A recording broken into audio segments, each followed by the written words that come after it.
Évangile du jour. Dimanche 29 juin 2025. Solennité de Saint Pierre et Paul apôtres. Mes frères et sœurs en Christ.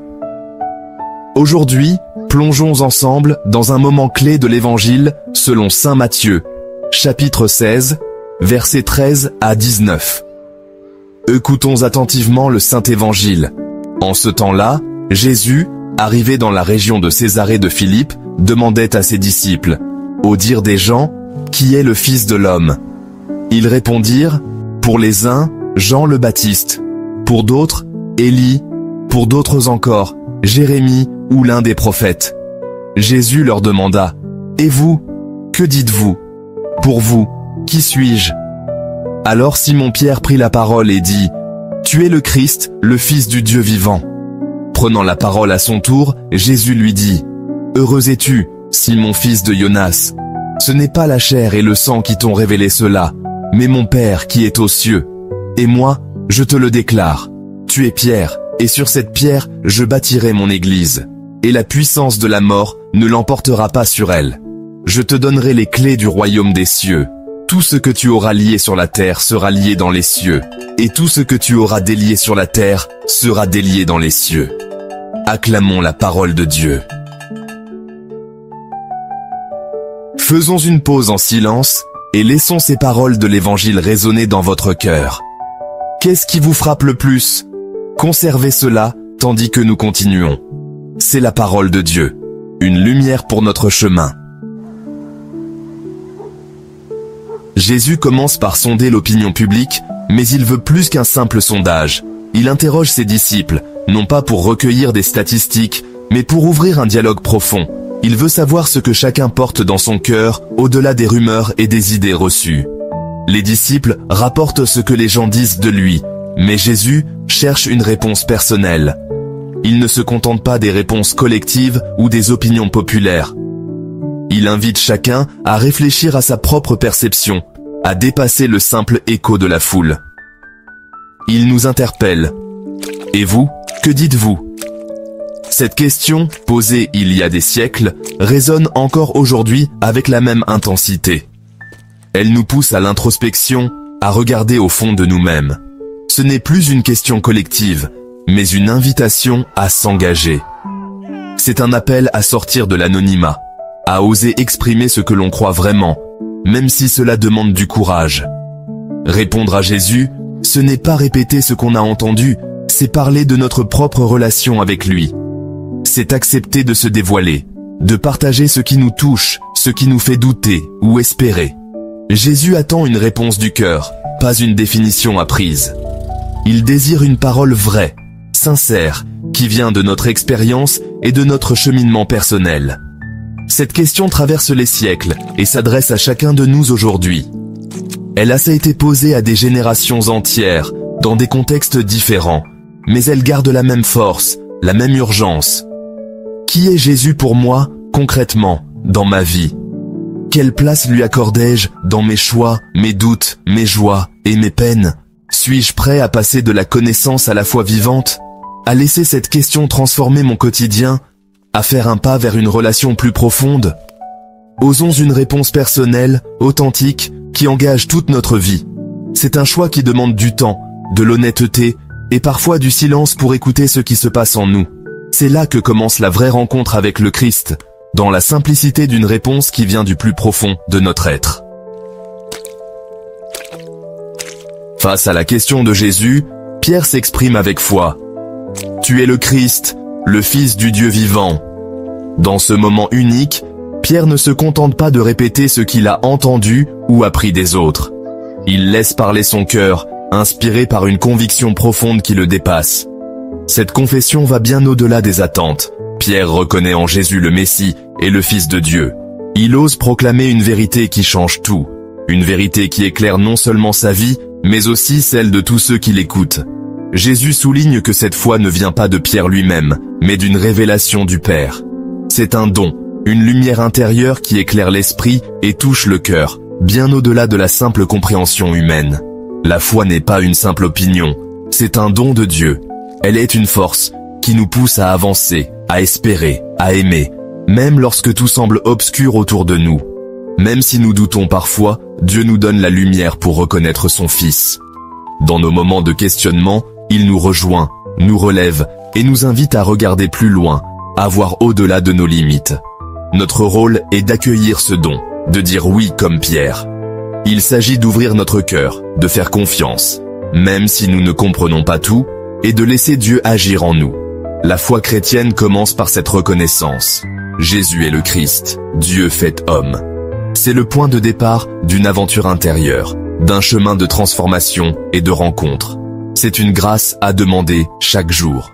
La foi grandit dans la prière, dans l'écoute, dans les petits gestes de confiance et d'abandon à Dieu.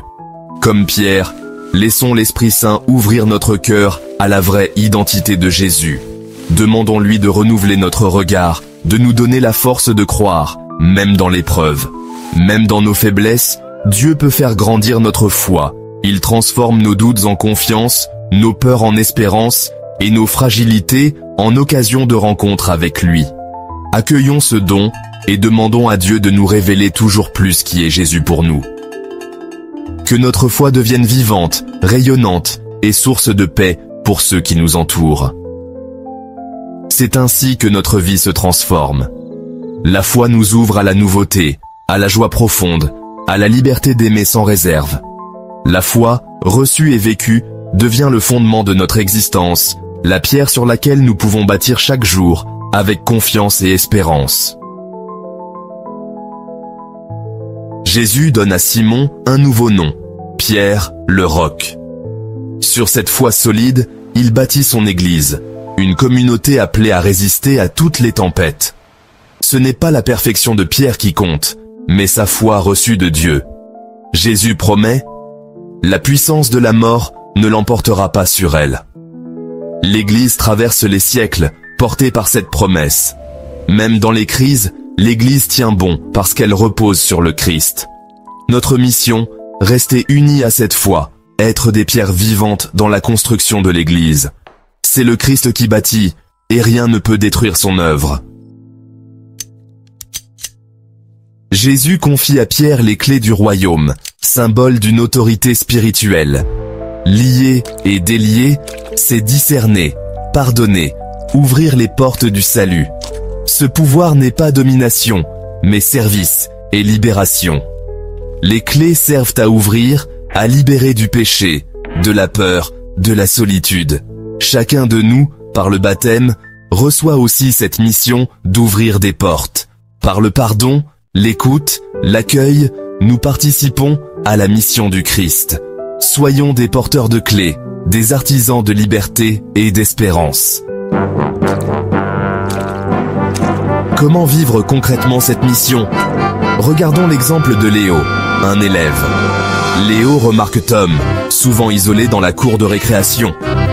Au lieu de l'ignorer, Léo l'invite à jouer avec lui.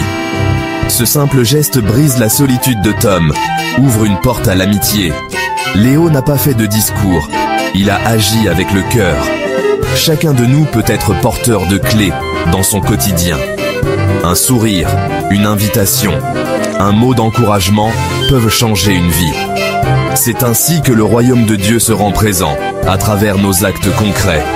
Soyons attentifs à ceux qui sont seuls et ouvrons-leur la porte de notre amitié. La famille est un lieu où l'on peut lier ou délier, fermer ou ouvrir. Dans les épreuves, le pardon devient une clé puissante. Une mère, un père, un enfant peut choisir d'ouvrir la porte du dialogue, de la réconciliation. Dire « je suis désolé », tendre la main, c'est délier les cœurs. Le pardon reçu et donné permet à l'amour de circuler à nouveau. Une famille unie dans la foi devient un roc solide, un témoignage vivant de l'Évangile. Ensemble, on traverse les tempêtes fondées sur le Christ. Ouvrons les portes du pardon dans nos familles et devenons des bâtisseurs d'unité. La question de Jésus nous invite à découvrir notre vocation. Claire, une jeune étudiante, cherche le sens de sa vie. En priant, elle comprend que sa vie est appelée à être donnée, non à être accumulée. Elle choisit de servir les plus pauvres, trouvant ainsi sa mission. Chacun a une vocation unique, mariage, engagement, service, prêtrise. L'essentiel est de partir de la question « Seigneur, qui es-tu pour moi ?» Notre réponse de foi éclaire notre chemin. C'est ainsi que nous devenons des pierres vivantes, des porteurs de clés pour le monde. Laissons le Christ transformer notre vie et guider nos choix. Pour conclure, entrons dans la prière. Seigneur Jésus, tu es le Christ, le Fils du Dieu vivant. Donne-nous la foi solide de Pierre, la force d'ouvrir les portes du pardon, de l'écoute, de la charité. Fais de nous des ouvreurs de portes, des témoins de ton amour. Que nos vies soient un chemin d'espérance pour les autres. Donne-nous la grâce de trouver notre mission et de bâtir ton royaume. Amen. Écrivez-nous en commentaire sur ce qui vous a marqué le plus dans cette méditation.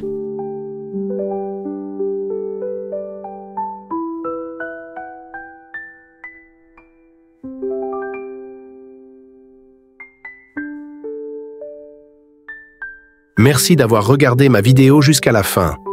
Si cette méditation vous touche, n'oubliez pas de liker, de vous abonner et de partager cette lumière avec vos proches. Ensemble, cheminons vers la sérénité et l'amour divin. Que l'Esprit Saint guide et illumine chacun de vos pas. Amen.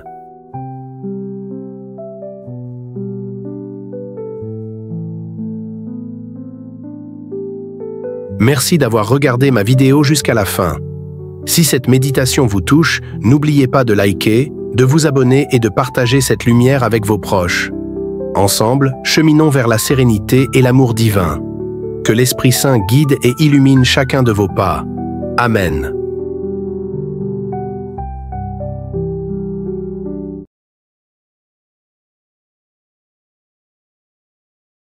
Merci d'avoir regardé ma vidéo jusqu'à la fin. Si cette méditation vous touche, n'oubliez pas de liker, de vous abonner et de partager cette lumière avec vos proches. Ensemble, cheminons vers la sérénité et l'amour divin. Que l'Esprit Saint guide et illumine chacun de vos pas. Amen.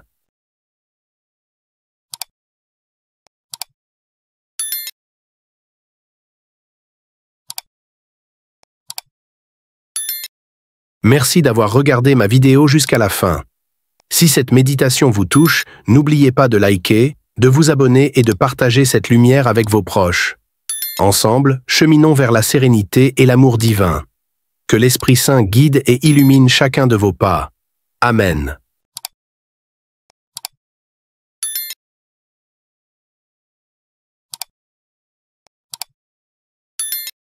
Merci d'avoir regardé ma vidéo jusqu'à la fin.